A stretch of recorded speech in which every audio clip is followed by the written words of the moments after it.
Hi everyone, I'm Walt Felix of Cigna Information Protection.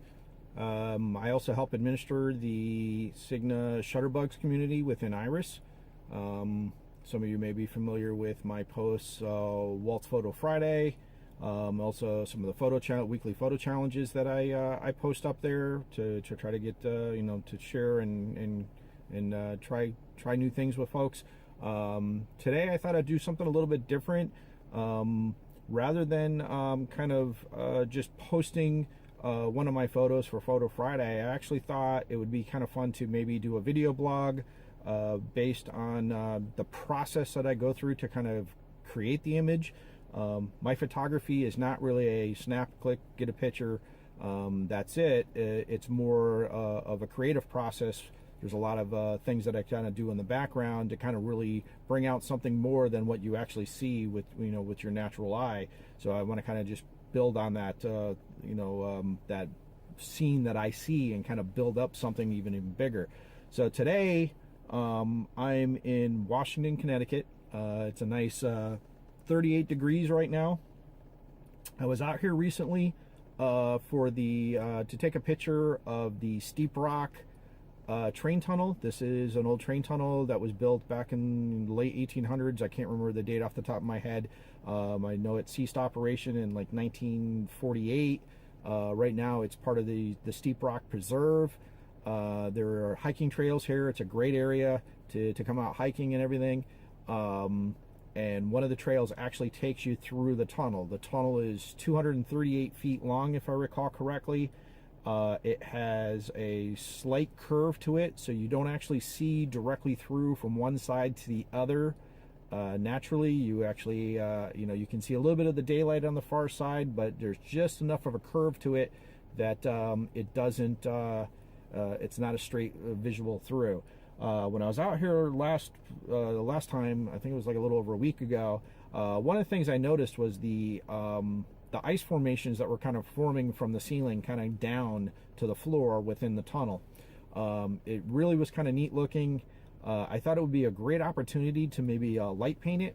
Light painting at a very simplest form is using lights to in a darkened environment to kind of create an image. So today we're coming back here with a set of flashes and some colored gels and some other items to kind of build on an image. My idea here was to take one of the flashes with an orange gel on it to light up the tunnel itself. What I want to do is kind of get the rocks and everything looking orange, and then additionally what I want to do is I want to strobe the ice formations with blue to kind of emphasize the coldness and everything of the ice.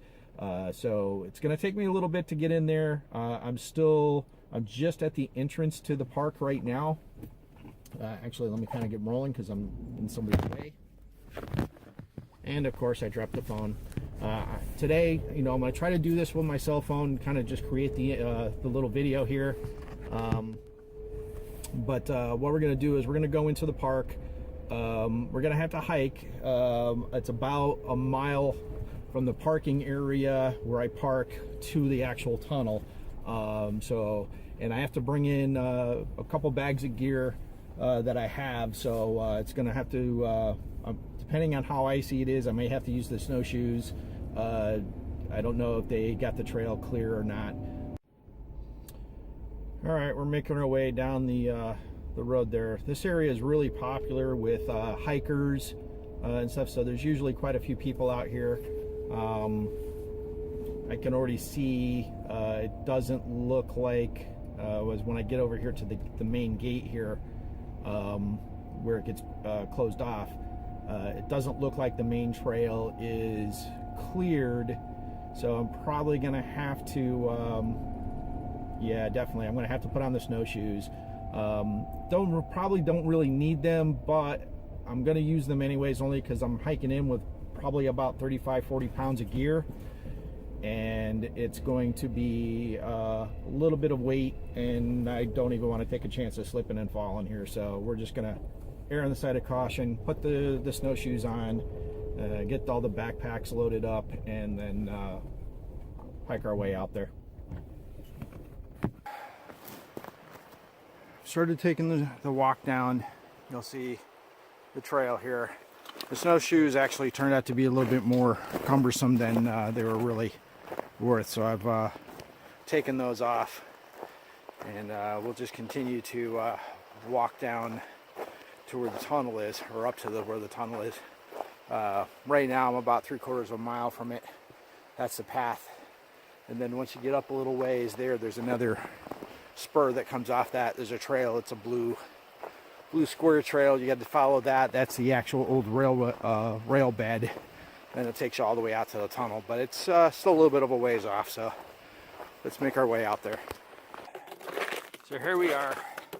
After slipping and almost falling a couple of times, decided to put the snowshoes back on, and I've now made my way up to the entrance to the tunnel. You can kind of see it off there in the distance. See if I can zoom in here a little bit.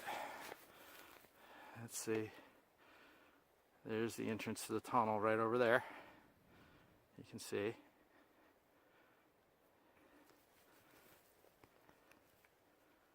And we'll get set up there in a couple minutes, and then I'll start showing you what we're going to do here. We're here in the tunnel now, and we're starting to get a little bit of the setup here. So I'm looking at the ice and what we have here. What I see is some ice columns that are kind of coming down, and some other components, you know, some other items that I think are going to be rather interesting. So what I'm setting up here now is I have my camera set up here on a tripod. This is the 5D Mark IV.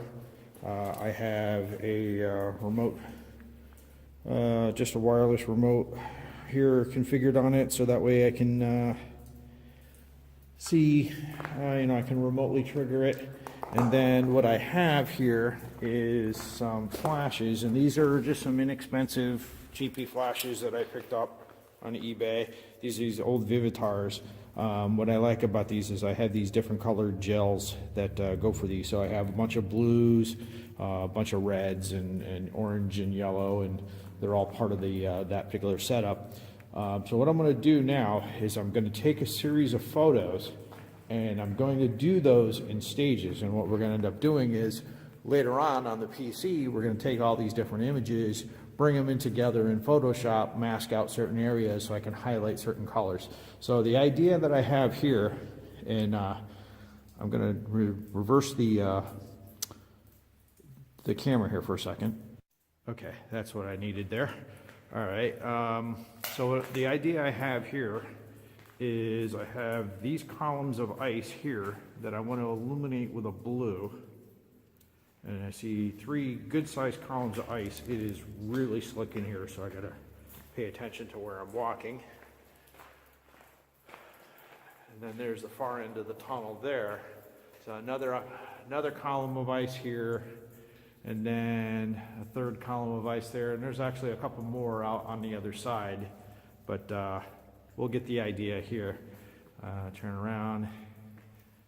So what we're going to do now is I'm going to set up the camera to do some remote shots, and I am going to hand fire the flashes this time. So on the camera here, what I've done is I've actually set up a filter. I'll kind of light that up for you so you can see it. So I have a neutral density filter set up on the camera with my remote. I'm just hanging it there for the moment. And my camera's all set up there. I have it set up there. I'm going to be recording it, everything in RAW. And then what I'm going to do is I'm going to walk through the tunnel.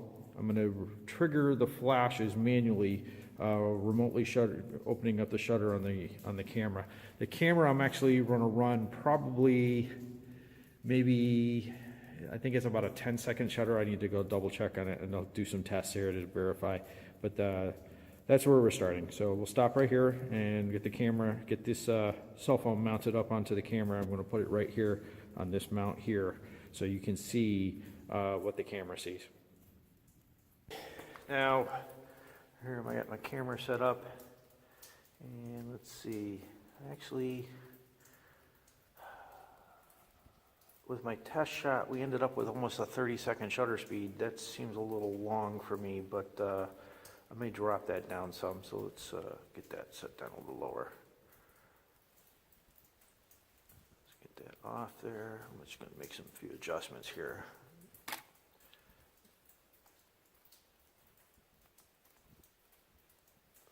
I'm going to do it -2.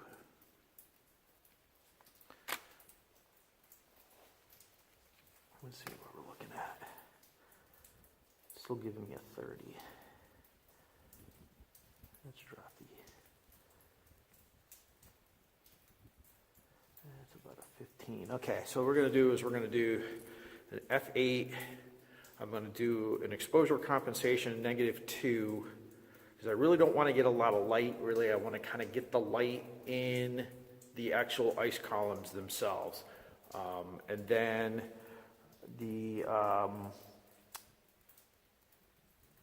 ISO I'm setting to 100. Typically when I do light painting, I want the ISO manually set so that it's not there. And then, you know, very basic light painting is you can do like this where with a flashlight and kind of move the light around to illuminate an area so I can go in and take, of course, if I can figure out where I just put my remote. Here we go. And that shot is being taken right now. And what I'm doing is I'm just moving the light around a little bit just to pick up a little bit of that light there. Let's see what that does. And the shutter just stopped. And let's see what that image looks like. Yeah, it's a little bit on the dark side, but we can enhance that a little bit more. So let's go, we'll do that one more time. So we're going to take that shot one more time and starting the shutter. And I'm going to really slowly light up the tunnel here. Just kind of, you see how I'm moving the light very slowly back and forth across. And yeah, that one's a little bit better. I'm going to bring up the exposure compensation just a tad. Let's bring that up. I'm going to bring that up just a tad. And go back to that. And that's going to give me about a 25-second exposure. Let's try it with that one. And taking it again, and we're just gonna bring the light back and forth amongst it. And I really want to kind of highlight more on that back end of the tunnel there. And you can see where the light is kind of going across. I'm just kind of building up on that image. And this is just a base test image, and let's see how that one looks. And a little bit better. Yeah, I like that. We can start with that. So that's a good spot to start. That's a good base image. So now I have my base image. Now what we're going to start doing is we're going to start working on getting the blue illumination. Now what I want to do is I'm going to take, and you're going to actually see me in the shots here, but that's not a problem, because what I want is I don't want the light to be, let's see, we'll use that one. I'm just going to do a test fire here, just make sure that fires, and that's good. Okay, so first out, I'm going to do on this first column that is the closest to us, I've got a couple lights here that I'm going to trigger. I'm going to put these right here in the column. I'm going to put one right in it. And let's see.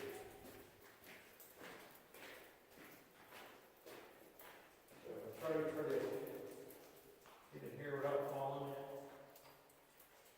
And I'm going to, oops, that one doesn't have trigger on it. Let's do this one.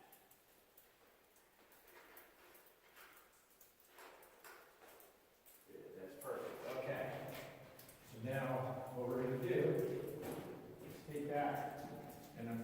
just try to get the bottom of the light.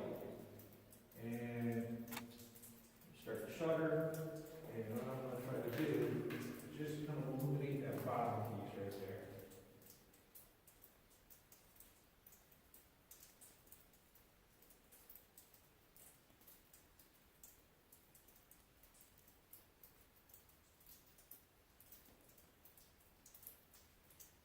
And the shutter should be finishing just soon. I want to make sure I get this nice and bright. And there we go. So let me just take a quick view of my test. And see how that looks.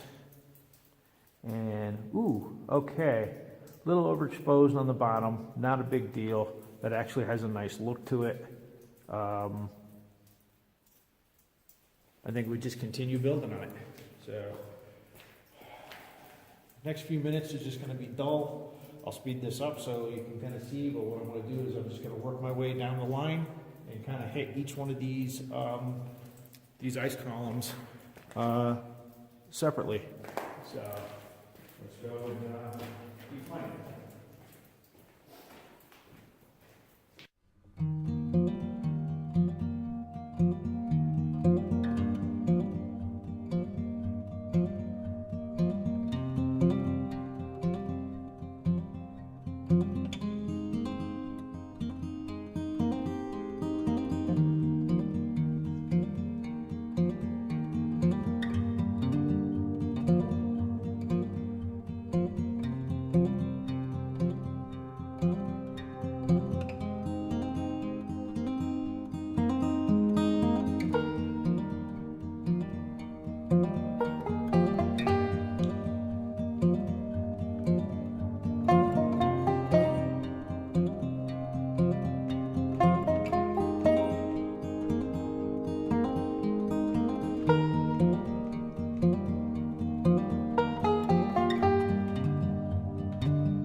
Light up the tunnel from here.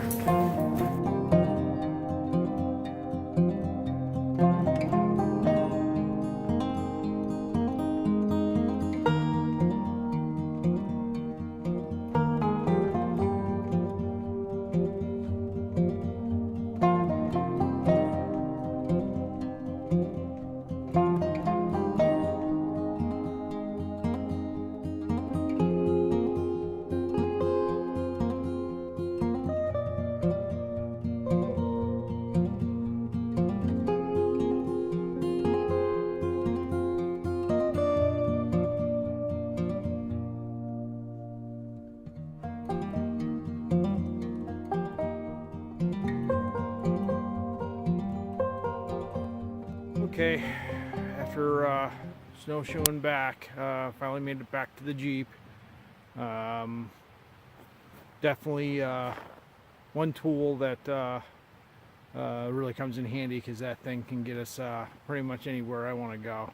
So we're already starting to lose the sun. We're expecting snow tonight. So it's going to be, I'm sure all this is going to change. I wanted to get out here today because of that. But yeah, hopefully we get some shots here, and we'll see what we got. Well, back here on the PC now, and we have taken the images from the camera, and I have imported those into Lightroom. As you can see, these are some of the original images. So this is that first test image that I did earlier. And then I brought up the exposure compensation a little bit. I had originally gone down 2 f-stops, -2. What happened was it was a little too dark. I brought it up a little bit more. Still was a little bit not quite where I wanted it, and I brought it up yet again a little bit more. Gave it a little bit more light with the flashlight, and was able to get this image here. Additionally, I have different frames for the different colors on the for the blue on the ice. Here you can see me standing over there. And again, you can kind of get my ghosting here, but I'm shooting there. And so here's the images here that we got. And these work fine. I'm not worried about some of the other noise in the shot. That's going to be masked out as we go. So now we have our shots. One of the things I did discover is the shots where I did the orange gel on the ceiling of the tunnel didn't really quite come out the way I was hoping.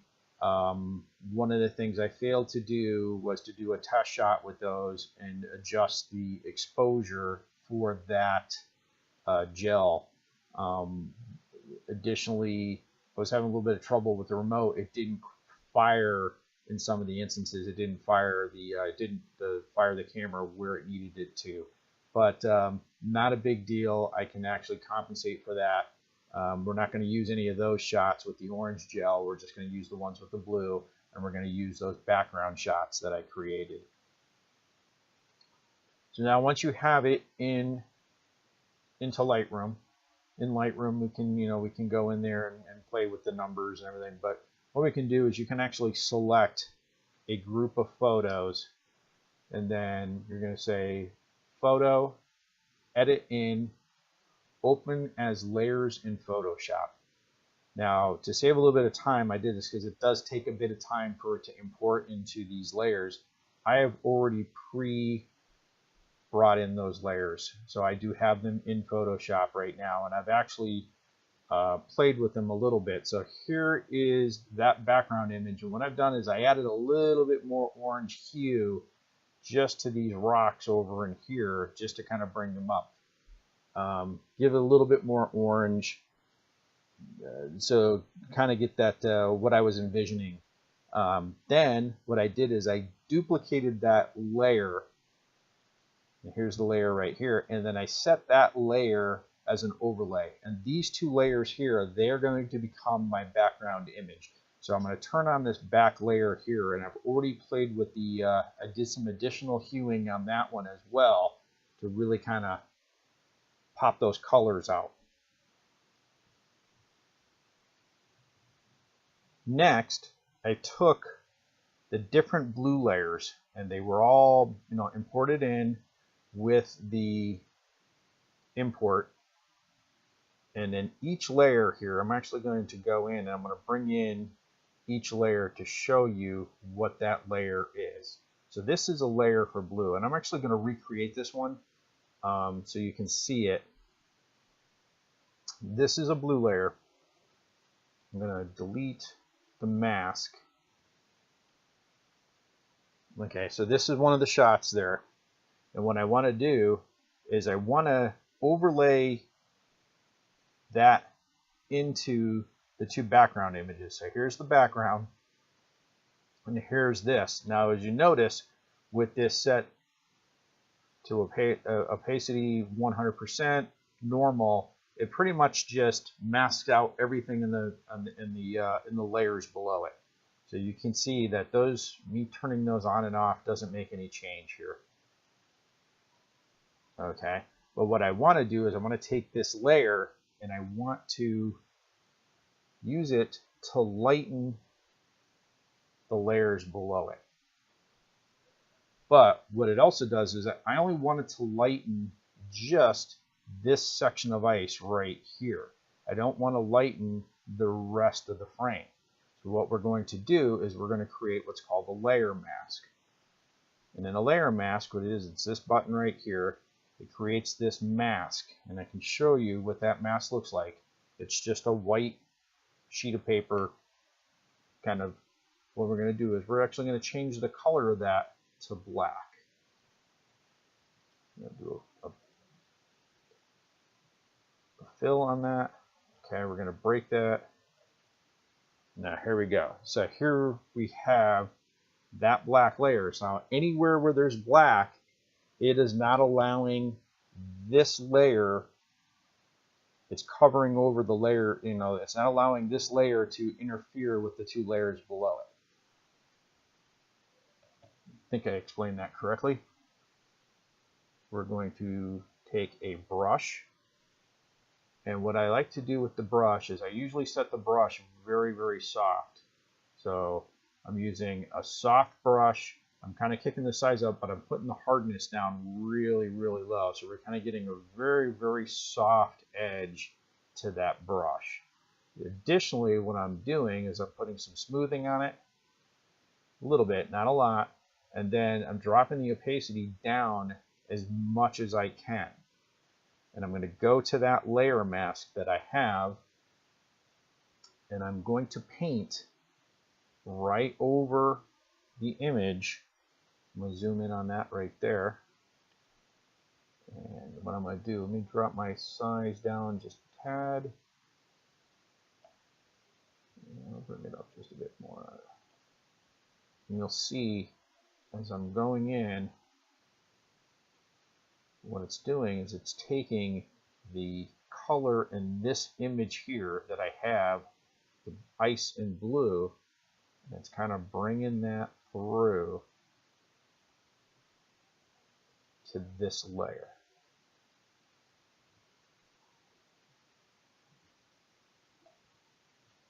I'm going to bring that out a little bit. I'm going to bring this brush size up a little bit more.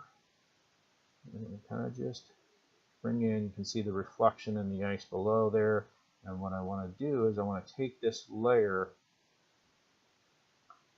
and I wanted to use it to tint the layers below it, the background layers. That layer doesn't do anything other than tint these layers. And by using the opacity set really low, what I'm doing is I'm just gradually building up that color within the layer.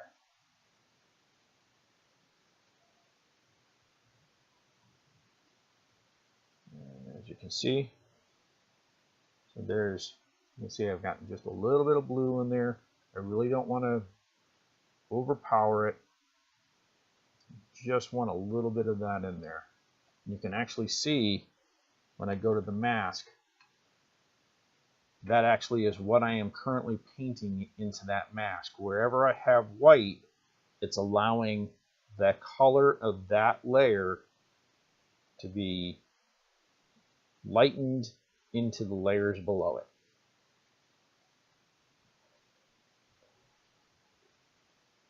Oops, wrong place, Control Z.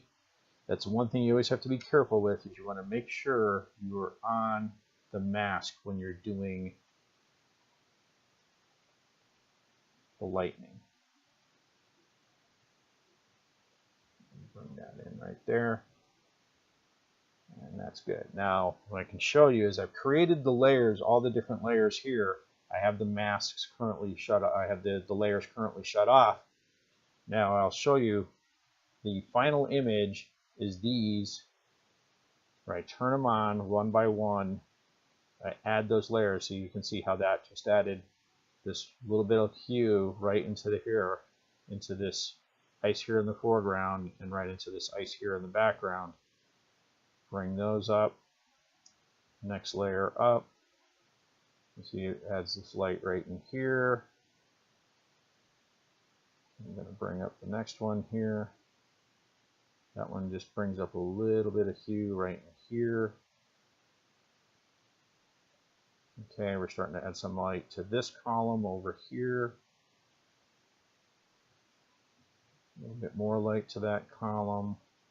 And then I'm starting to add some light into the foreground column. And then a little bit more into these columns. And then once I have those all adjusted where I want, which I have to do, once I close Photoshop, and I've already done this, and go back into Lightroom, it brings in that edited file right in there. Now I can go within Lightroom and even adjust it a little bit more. Move this to the side. Now this here is the composite of all those different layers together. And it brings it in as a TIFF file, an edited TIFF file. Now, as you can see, what I have is I have some items here that are showing blue. What that's telling me is that those are absolute black. And ideally, we don't want to quite have them quite that dark. What we can do is bring up those things. So I can bring up I can adjust the exposure up or down. You see how I go red? That's where it's overexposed. Where it goes black, it's underexposed. So I'm going to bring that down just a little bit. I want to bring the contrast up just a hair. Take the highlights down. As you see, there's a little bit of overexposing right in here, right where those are. So I'm going to bring those down just a bit. I'm going to take those out. I'm going to bring the shadows. I can bring the shadows up some. Make more of the tunnel visible. I can take the blacks. I can darken them. And as you see, as I make adjustments on this, you can see the histogram here starts to change. So you can see I have too much black in there. Move that right in there. So then bring it down. I can dehaze it here. Add a little bit more clarity. Bring the color saturation up a little bit.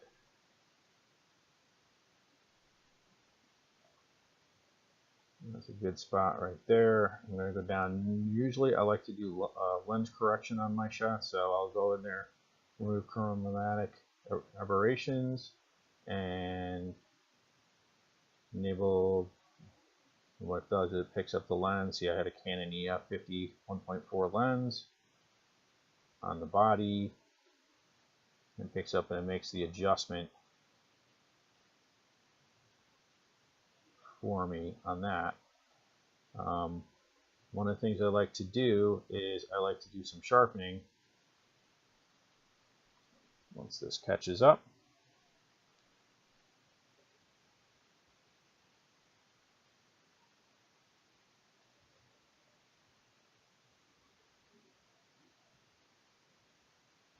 And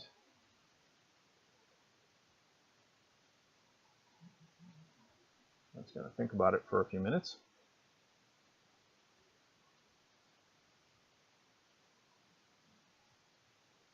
Go back into the library, look here.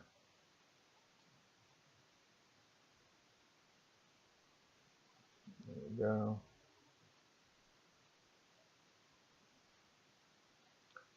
What I can do, if I like, if I want to bring a little bit more blue out, I can actually darken that color. I can bring that color up. I can control the colors separately here. So I want to bring them more orange, dull it out a little bit. I'm going to take that because I like to have it just a wee bit darker than it was. Maybe right there. I can change the hue of that blue so I can make it more purplish. I can bring it to a green. Go right about there. I can bring up the luminance of that. I already did. Saturation. So I can control the colors individually. And we're probably going to go right about there. I think that's about where I want it.